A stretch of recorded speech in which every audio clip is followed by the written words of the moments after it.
Você provavelmente concorda que, entre as muitas características da água, a mais comum talvez seja o fato de ela molhar, certo? Afinal, não são todas as substâncias que existem por aí que têm essa propriedade. Veja, por exemplo, o caso do mercúrio líquido, que, embora esteja nesse estado, apenas resvala pela maioria das superfícies sem as deixar molhadas. No entanto, não é isso o que acontece com a água, não é mesmo?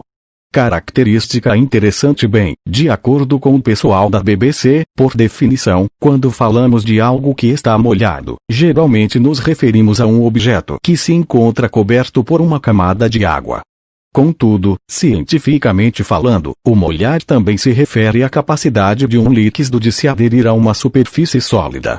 Mercúrio líquido. Esse não é o caso do mercúrio líquido, como mencionamos acima, que não adere a quase nada, pois seus átomos não cedem seus elétrons mais externos facilmente, o que, por sua vez, não permite que essa substância forme ligações eletrostâticas com outras superfícies.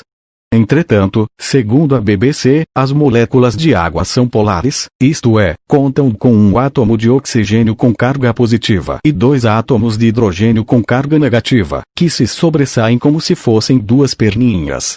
Veja a estrutura de uma molécula de água a seguir. Estrutura da molécula de água, pois são essas cargas negativas que permitem que as moléculas de água formem ligações eletrostâticas com muitas outras substâncias.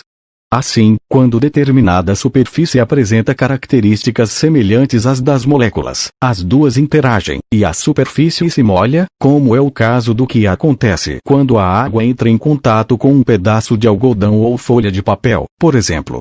Há ainda a questão da absorção. Segundo o que o químico Watson Law, da Unicamp, contou ao pessoal do site Mundo Estranho, as moléculas de vidro ou de metais também interagem com as da água, se atraindo, mas, como se trata de superfícies sólidas lisas, elas não absorvem o líquido e não encharcam. Nem todas as superfícies que interagem com as moléculas de água encharcam. Aliás, sabia que a água não é a substância mais molhadora que existe?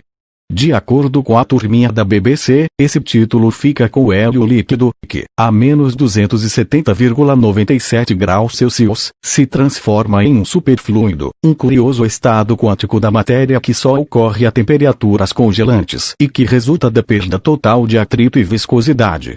Nesse estado, se colarmos o hélio em um recipiente, ele vai subir pelas bordas sozinho e transbordar até não restar mais nada dele no interior do pote.